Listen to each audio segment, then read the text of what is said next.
अखिल भारतीय मजदूर परिषद रजिस्टर्ड द्वारा दिल्ली के पदाधिकारियों की सभा बुलाई गई।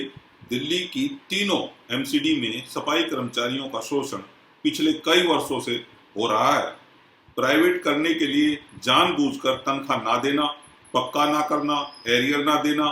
परिषद सभी कर्मचारियों को पक्का करवाने के लिए माननीय Delhi high court, supreme court में सफाई कर्मचारियों को हक मिल सके, इसके लिए परिषद मुकदमा डाल रही है। आइए सभा में परिषद पदाधिकारियों ने क्या कहा और किस तरह से वो अपनी लड़ाई को लड़ेंगे, इस पर उनके विचार सुनते हैं। अब मैं निवेदन करूंगा मंगत लाल जी से।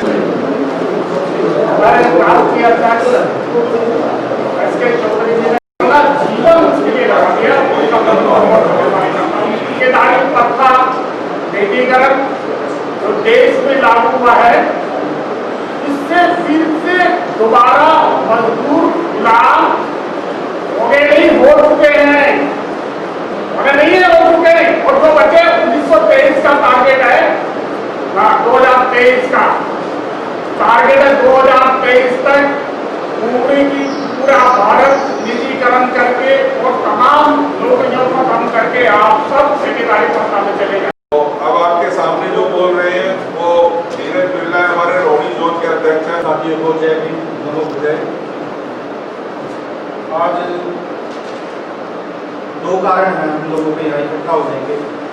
सभी लोग जानते हैं, एक तो कारण सबसे बड़ा यही है कि हमारा जो समाज है वो ज़्यादातर एमसीडी में ही कार्यरत है और इसमें इतना शोषण हो चुका है कि भूखे मरने की नौबत आ गई है।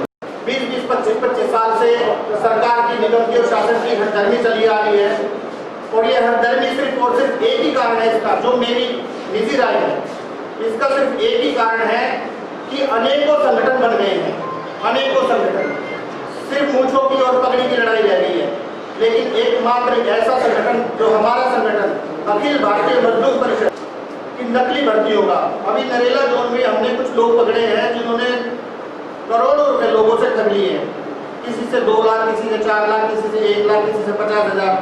अब हम लोग, आप जानती हो, गरीब लोग हैं, मजदूर लोग हैं, अक्की रोटी खाते हैं। चोरी चकारी बेईमानी से हमारा जो समाज है इतना भोला समाज है कि बेईमानी हम ना तो करते ना हमें करनी आती। और उसके बावजूद भी कुछ ऐसे निगम के मिली जुली अधिकारियों ने वहाँ पर फर्जी भर्ती की, जिसको हमारे राष्ट्रीय अध्यक्ष एस.के. चौधरी साहब, हमारे दिल्ली प्रदेश अध्यक्ष सत्यवान जिंदाला जी, भाई राजेश जी, भाई जगदीश जी, गौरी हमारे राजवीर इटला जी, महामंत्री दिल्ली प्रदेश, इन्होंने उन चीज़ को पकड़ा और उसके ऊपर अभी सख्त कार्रवाई चल रही है। कुछ लोग उसमें सस्पेंड भी हो चुके हैं और जेल की तरफ जाने वाले भी हैं। तो मैं यही चाहूँगा मेरे भाइयों, आप संगठन का साथ दें, क्योंकि अकेला चना कभी भार नहीं फोड़ता। संगठन का आप साथ दोगे तो संगठन आपके साथ खड़ा है। कुणाल टाप जी हैं और युवा है हमारे, और कल्याणपुरी से आप लोगों के बीच पहुंचे हैं। मैं निवेदन करूंगा कि सभी लोग ताली बजाकर उनका स्वागत करें और वो अपने विचार भी रखेंगे आपके बीच में। सभी को मेरा जय भीम, जय वाल्मीकि, आप सभी को मेरा नमस्कार। जैसे कि विषय यहाँ पे चला कि ठेकेदारी प्रथा के लिए आज यहाँ पे हम सब जुड़े हैं। ठेकेदारी प्रथा के लिए बात सच्चाई है कि हमारी कमर खोली जाती है। जो हमारी जो सीढ़ी बाबा साहब ने बनाई थी, जो हमारे को ऊपर चढ़ाने के लिए, वो सीढ़ी खत्म की है। उसका कारण हमें, मैं आपको इसलिए मैं प्रेजेंट में हम ही है उसका कारण। क्योंकि जब अटल बिहारी वाजपेयी प्रधानमंत्री जी थे, ये ठेकेदारी प्रथा उन्हीं के दौर में लाई गई। अगर जिस तरीके से आज हम लोग यहाँ पे जुड़े हैं, इसी तरीके से अगर उस समय में हम इस आवाज़ को उठा लेते तो शायद हम इसको उस समय में रोक सकते। और उसका कारण ये रहा होगा कि उस टाइम पे रोकने की कोशिश भी की होगी, पर हमारे बीच में एस.के. चौधरी जी जैसे लीडर नहीं होंगे। आज के माहौल में जैसे चंद बिकाऊ नेता हैं, उस समय भी होंगे, आज भी हैं, जो जिनके होते हुए ये सब काम हो रहे हैं। हम इस बात के लिए आवाज़ उठाएंगे तो उसमें हमारा फायदा नहीं, शायद हमारी जनरेशन का फायदा।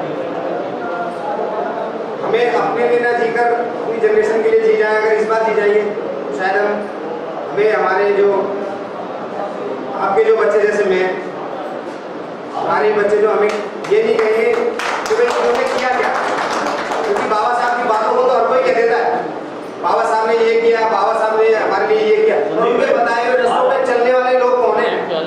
मैं एसपी चौधरी जी के बिल्कुल साथ हूँ, मेरी टीम भी आए हुए यहाँ पे सभी साथी इनके साथ है।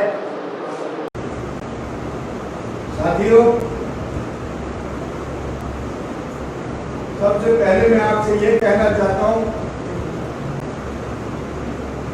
मैं भी चौधरी साहब के साथ इस संगठन में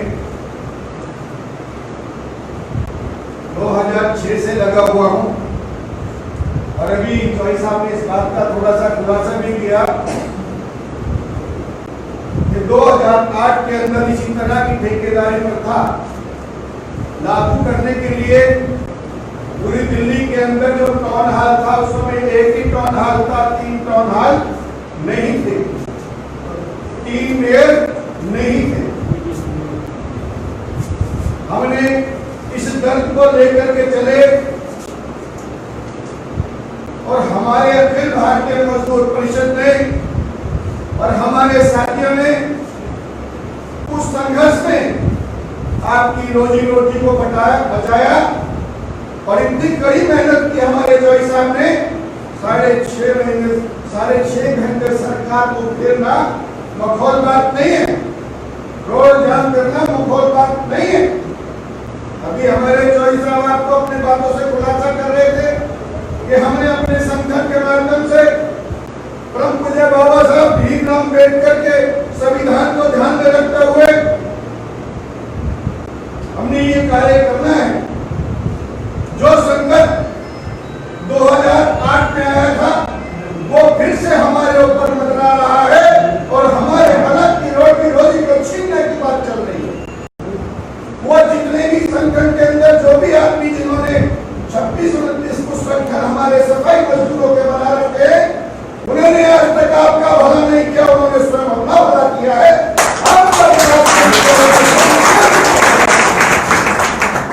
हमारे जोई साहब आपके बीच में है, यदि कोई संगठन मजबूत है, यदि आपके हक अधिकार की बात करता है वो अखिल भारतीय मजदूर परिषद है और इसके चौधरी साहब का नेतृत्व है।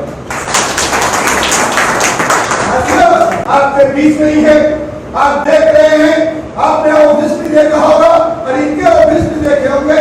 वो बेंच तो हमको जो दी जाती है नगर निगम की या मेले के माध्यम से, ये उसी में चैन बांध करके वही में इनका ऑफिस है।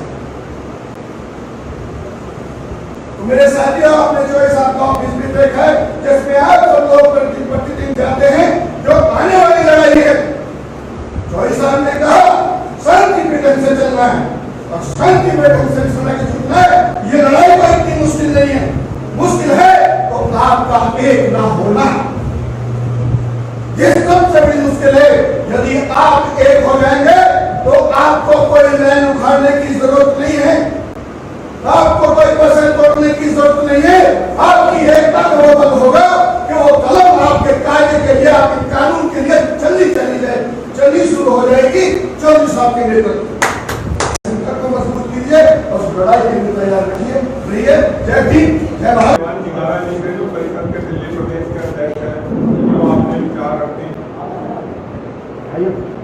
जय भारत की जय भीम। जो माननीय है एसपी चौधरी जी, हमारे राष्ट्रीय अध्यक्ष, हमारे बुजुर्ग जो हमारे लीगल एडवाइजर हैं हेमंत जी, हमारे राष्ट्रीय उपाध्यक्ष मननलाल वाल्मीकि जी, मेरे दिल्ली प्रदेश महामंत्री राजीव बिरला जी और तमाम मेरे दोनों के अध्यक्ष, मेरी माता शक्ति, मेरी माता बहन, जो आज आपको संबोधित करें।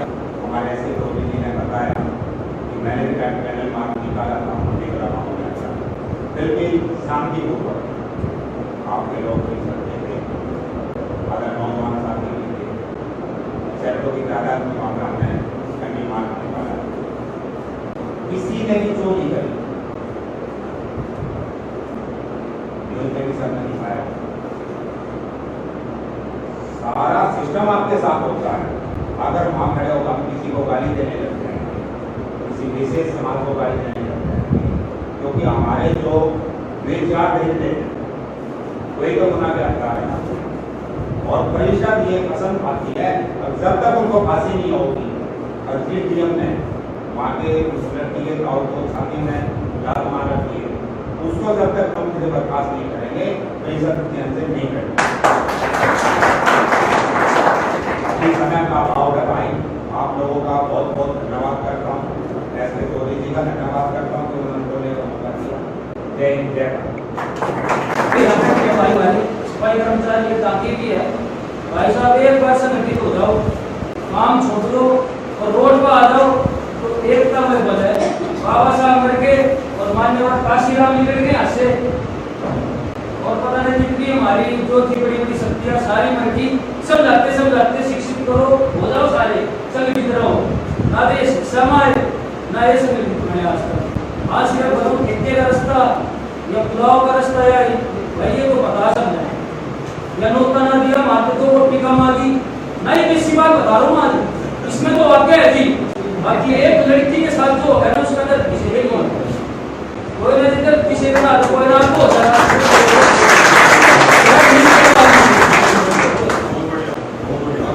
देरी पक्का करना, साथ ही कैरियर का भुगतान। अब सुन लो बात, क्यों कह रहा हूँ मैं ये बात।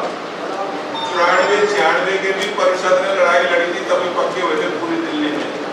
वो बात अलग है कि लोग दूसरे अपना नाम कर लेते हैं, मनाही नहीं करते कि चलो भाई तुम ही करो नाम, लेकिन लड़ाई लड़ी थी आप लोगों ने। अब हम फिर उसी लड़ाई को लड़ने जा रहे हैं, वो हमने 2008 में लड़ी थी, अब फिर वही लड़ाई लड़ने जा रहे थे कि अब फिर आपको 22 साल, किसी को 20 साल, किसी को 18 साल, और पिछले साल तो मुझे झटका लगा, पिछले साल नहीं सॉरी 1 महीने पहले झटका लगा कि 2 डेली वेजर कर्मचारी रिटायर हो गए। अब आप में से भी कितने तैयार बैठे रिटायरमेंट के, पक्के हुए नहीं है, और कितनों की डेथ हो जाती है तो नौकरी भी नहीं मिलती है। तो इसलिए इस लड़ाई को पहली बात हमारी जो है सफाई कर्मचारियों को बिना देरी पक्का करना, साथ ही कैरियर का भुगतान। मुझे लगता है कि बहुत सारी यूनियन भूख हड़ताल भी कर चुकी है, तनख्वाहें भी कटवा चुकी है, लेकिन सरकार का जो माहौल है वो पक्का करने का नहीं है। आप ये देख रहे हो कि पहले सिर्फ नॉर्थ दिल्ली में दिक्कत थी तनख्वाह की, लेकिन अब इस महीने से तो साउथ दिल्ली में भी इन्होंने शुरू कर दी है और ईस्ट दिल्ली में भी, क्योंकि 3 निगम है ना हमारी, अब तीनों में ही तनख्वाह नहीं दे रहे। तो ऐसी हालत में अब क्या करोगे? हड़ताल करेंगे तो ये तो पहले ही तैयार है हमें निकालने के लिए, घर भेजने के लिए, है ना। तो हड़ताल तो रास्ता रहा नहीं, तो हमारी तैयारी है कि हम इस अपनी मांग को लेके दिल्ली हाईकोर्ट जाएंगे। जैसे हमने पहले मुकदमा जीता था पक्का कराने का कि भाई 22 साल से, कोई 15 साल से, कोई 18 साल से और 12,000 में गुजारा कर रहा है, और जबकि आप सुप्रीम कोर्ट भी कह चुकी है कि भाई सेम वर्क और सेम सैलरी, मतलब सामान्य जिसका जैसा काम, पक्के का काम है वैसे ही कच्चे काम है, तो तनख्वाह पूरी दो। उस बात को नहीं मानते। अगर कहीं की भी कोर्ट यूं कह दे कि भाई सफाई कर्मचारियों को छींक बंद करनी है, तो निगम सबसे पहले डीसी क्या करेगा? ऑर्डर निकाला, छींकेगा कोई नहीं भाई। अब सुप्रीम कोर्ट ने क्या कह रखा है, 5 साल 6 साल हो गए इस बात को कहे हुए भी कि अगर पक्के जितना ही काम कच्चा भी करता है तो उसकी तनख्वाह बराबर होनी चाहिए। उस बात को नहीं मान रही निगम, समझ रहे हो मेरी बात। लेकिन अगर कोई कहीं भी देश की किसी भी छोटी बड़ी कोर्ट में एक डिसीजन सफाई कर्मचारियों के खिलाफ हो जाए, तो हमारा कमिश्नर और हमारी यहाँ की सरकार सबसे तैयार बैठी रहती है कि इनकी काट दो। जैसे अभी 1 साल पहले एक हल्ला सा मचा, एक डिसीजन आया दिल्ली हाईकोर्ट का, भाई कि गवर्नर साहब की बिना परमिशन के तनख्वाह बढ़ा दी। कोर्ट ने ये भी नहीं कहा कि कम कर दो, और कमिश्नरों ने तुरंत कम कर दी तनख्वाह। वो गाना याद है नहीं है? यही परिषद थी जिसने पूरा करीबन 60,000 पोस्टर निकाल लगा के इनको धमकाया और समझाया, और हमने कहा कि सेंटर का लेबर कमिश्नर का ये नियम है, क्या इससे भी नीचे जाओगे? तो फिर इन्होंने 1 ही महीने में तनख्वाह फिर से उतनी करी। अब एक हमारी जो पहली मांग है, सभी सफाई कर्मचारियों को बिना देरी पक्का करना, साथ ही कैरियर का भुगतान। कैरियर का भुगतान क्योंकि लिखा हमने एरियर का भुगतान अभी जो पीछे डिसीजन इन्होंने कर दिया, हमारे बड़े भाग्यशाली नेता है, समझदार नेता हमारी यूनियन के, उन्होंने भी साइन कर दिए कि जी जब पैसा होगा तब दे देना, हमें पक्का कर दो। क्या मतलब है भाई, पैसा तो कभी होएगा तो इनके पास और हमें पैसा मिलेगा नहीं। तो ये जो हमारी पहली मांग है, इस पर सोचो 2-3 मिनट और फिर मुझे जवाब, फिर मैं इसमें लिखता हूँ रजिस्टर में। सही है डिमांड? तो हाथ खड़े करो। चलो जी ओके करो जी, पहली पास हो गई। दूसरी है जी कर्णमूल के कर्मचारी, कर्णमूल जिनके माँ बाप गुजर जाते हैं, कर्मचारियों को तत्काल रूप से पक्का करना। अभी क्या है, आपके यहाँ वेस्ट जोन में 7-8 साल से फाइलें लिए बैठे हैं, वो कहाँ, हेड ऑफिस में। एक बहाना है, एक और उल्लू बना देते हैं। मेरी बात को याद रखना, जो हमारे यहाँ साथी बैठे हैं, दिमाग को साफ कर लो। सीधा पक्का होने का लालच मत रखना कभी भी, वो ये करेंगे नहीं और तुम्हारा गैप 5 साल से ज्यादा निकाल देगा, फिर कहेंगे जी 5 साल गुजर गए, अब तक हम नौकरी नहीं दे सकते। ठीक है ना? तो सबसे पहले क्या करो, जिसका भी रिश्तेदार कोई गुजरे, उसके बच्चे को तुरंत 89 डेज के ऑर्डर करा, फिर कोई गैप खत्म हो गया। अभी कल मैंने वेस्ट जोन के 2 बच्चों के 89 डेज के ऑर्डर कराए हैं, जबकि वो 3-4 साल से घर बैठे हुए थे। हमने बोला हमको चाहिए नहीं पक्की भाई, तो हमारे 89 डेज के ऑर्डर कर, अब करें, कल करें। 6 साल बताए, पूछ लीजिए, 6 साल में कल कराए मैंने 89 डेज के, नहीं तो कैसे उल्लू बना रहे हैं कि जी पक्का पक्का पक्की लगा देंगे, और वो पक्की लगनी नहीं। समझिए मेरी बात? तो दूसरी बात यह है कि इस बात को भी हम कोर्ट में लेके जाएंगे, क्योंकि ये तो सुनेंगे नहीं। आप हड़ताल कर ले, हड़ताल क्यों नहीं कामयाब होती? एक यूनियन तो बीजेपी की है, एक यूनियन कांग्रेस की है, एक यूनियन आम आदमी पार्टी की है, और सबसे खतरनाक जो इन्होंने हमारा मंत्रालय बना दिया सफाई आयोग का, वो सबसे ज्यादा खतरनाक। जो भी यूनियन वाला चमकता वो सोचेगा उसमें जा बैठे, और वहां बैठते ही वो हमारी खाल उतारना शुरू कर। ठीक है ना? तो हमारी दूसरी मांग जो है, तृणमूल के कर्मचारियों को तत्काल रूप से पक्का करना। हाथ खड़े करो भाई, जो सहमत है वो खड़े करो हाथ। आप नहीं सहमत?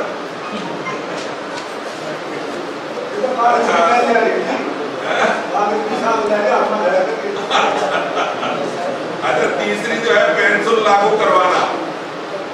केरल हाई कोर्ट ने एक 4th क्लास कर्मचारी की पेंशन को लागू कर दिया।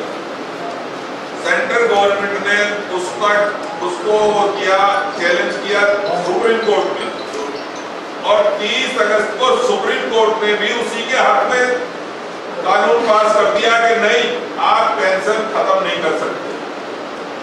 पेंशन जो है रिटायरमेंट होने के बाद उस आदमी का जीने का सहारा है, क्योंकि औलाद रोटी दे ना दे, वो पेंशन से अपनी 2 वक्त की रोटी खा सकता है। तो हम पेंशन भी सुप्रीम कोर्ट का, दिल्ली हाई कोर्ट को कह के अपने हाथ में डिसीजन करा सकते हैं कि जब सुप्रीम कोर्ट ने डिसीजन दे दिया तो सर आप दिल्ली नगर निगम को भी आदेश करो।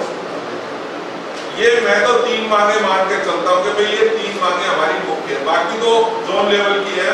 अगर हम 11, 15, 20 इकट्ठी कर लेंगे तो वो फिर खिचड़ी सी पक जाती है। अब आप सोच लो, ये तीसरी ठीक है? जा सकते हैं YouTube चैनल पर नजर टीवी न्यूज को सब्सक्राइब करके। आप जल्द सब्सक्राइब करें और रोजाना नजर टीवी न्यूज YouTube चैनल पर न्यूज देखें, जिससे आपका ज्ञान वर्धन ही होगा, साथ ही देश विदेश की खबरें भी आप पाएंगे। उसके साथ साथ यदि आप हमें न्यूज भेजेंगे आपसे रिलेटेड, तो उसको भी हम अपने न्यूज चैनल में जरूर से जरूर सम्मिलित करेंगे। धन्यवाद।